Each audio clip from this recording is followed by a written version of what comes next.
This webinar and the materials, such as videos contained therein, contain personal and/or confidential information and is intended for TDSB internal use only. Any disclosure, copying, storage, or distribution of these materials is strictly prohibited by the Municipal Freedom of Information and Protection of Privacy Act, Policy P094, Freedom of Information and Protection of Privacy, and Operational Procedure PR676, Freedom of Information and Protection of Privacy. We acknowledge we are hosted on the lands of the Mississaugas of the Anishinaabe, the Haudenosaunee Confederacy, and the Wendat. We also recognize the enduring presence of all First Nations, Métis, and Inuit peoples. Welcome to Part 1, Developing Emotional Literacy, brought to you by the Speech Language Pathology Department at the TDSB. It is the first of a series of webinars designed for teachers or parents to provide helpful information and ideas to improve emotional literacy skills. Each segment is designed to inform and provide one helpful tool to use right away. So what is emotional literacy and co-regulation? Over the next 10 minutes, I will explain what emotional literacy is and why it is important. I will also explain co-regulation, and we will end with a co-regulation idea you can try to practice with your child or student. So why do we call it emotional literacy? Because it is the skill of reading emotions. As we can see from this definition from the Center on the Social and Emotional Foundations for Early Learning, people with good emotional literacy skills are able to identify, understand, and respond to emotions in themselves as well as in others in a healthy manner. When we say identify, we refer to the ability to name feelings such as anger, frustration, happiness, joy, being overwhelmed, etc. We can say name it to tame it, which is a phrase from a great book called The Whole Brain Child. When we refer to understand, it means we are thinking why we have the feeling and understanding what is triggering it. When we say respond, we mean determining a response. So, for example, thinking of something to say or a coping strategy like deep breathing or taking a break, taking a walk. As we can see by these explanations, we need to have strong language skills to develop all three aspects of emotional literacy. In this series of webinars, we will explore oral and nonverbal language strategies to improve emotional literacy skills.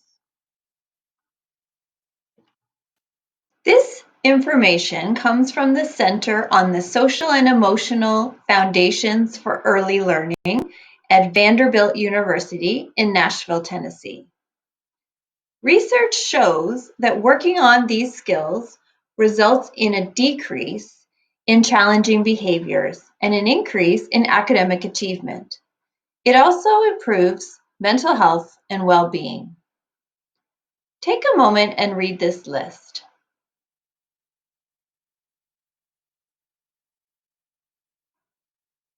Can you think of a child who shows good emotional literacy skills based on this slide?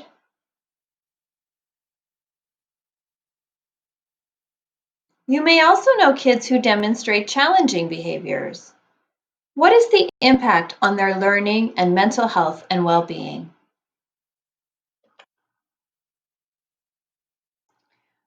Before kids can self-regulate, which we will talk about in our next webinar, they need co-regulation. Kids need to be supported by a caring adult or older person before they can regulate themselves. So co-regulation is when a caring, attentive adult or adults notice and attend to the child's physical and emotional needs. We do this by providing kids with loving, attuned, and non-judgmental relationships. So this quote comes from Mana Delahook, a child psychologist from California who wrote an excellent book called Beyond Behaviors. When we think of co-regulation, it is easiest to think of our kids when they were babies. Children are born with no ability to manage their feelings and reactions. Adults do it all for them. Babies react to feelings of discomfort, fatigue, pleasure, and parents do all the regulating for them by noticing and responding to their vocalizations and cries. Parents respond with managing their sleep, feeding, diaper changes, and body temperature, etc.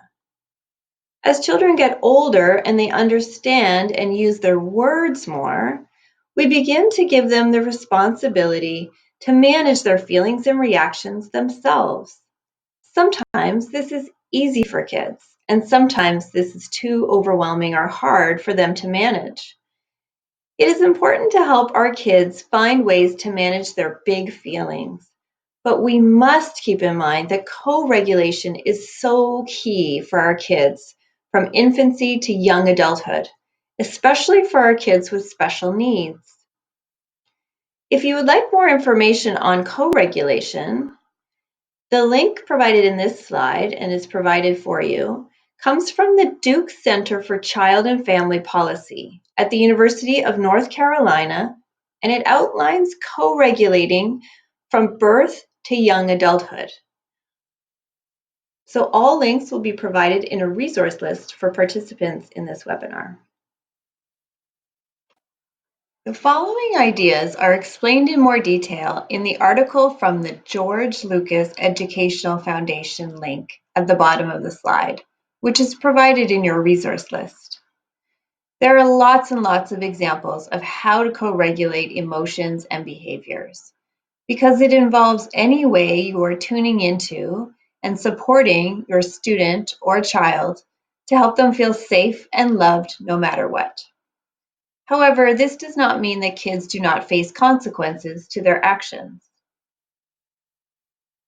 The first idea to consider is to model or show your child or student that you stay calm even when things are not calm around you, or if you are not feeling calm yourself.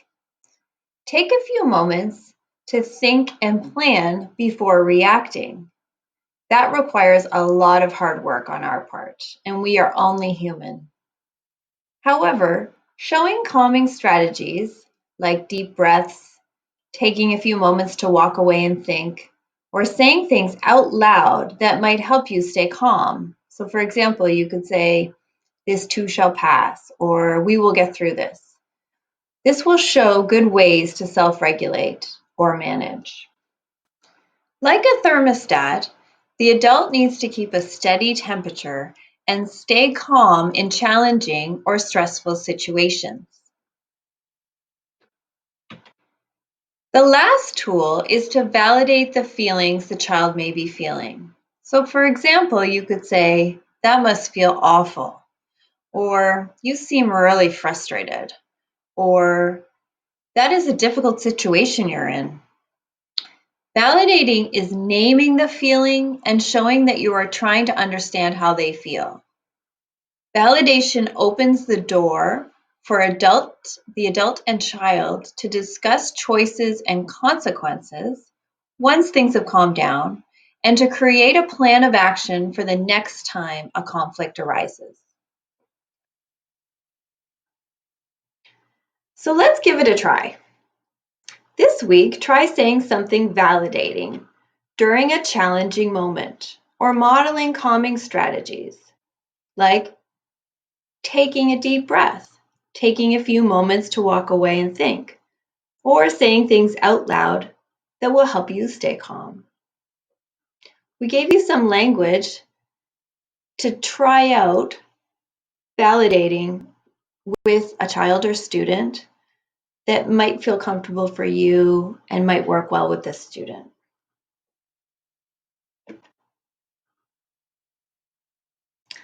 We just want to give you a reminder that we're all human and it is impossible to always remain calm.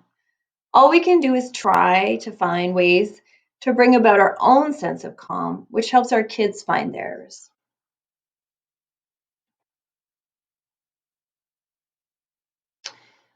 This webinar was brought to you by the TDSB Speech Language Pathology Department. In this slide, you'll find links to our resources and ideas online, and you can follow us on social media.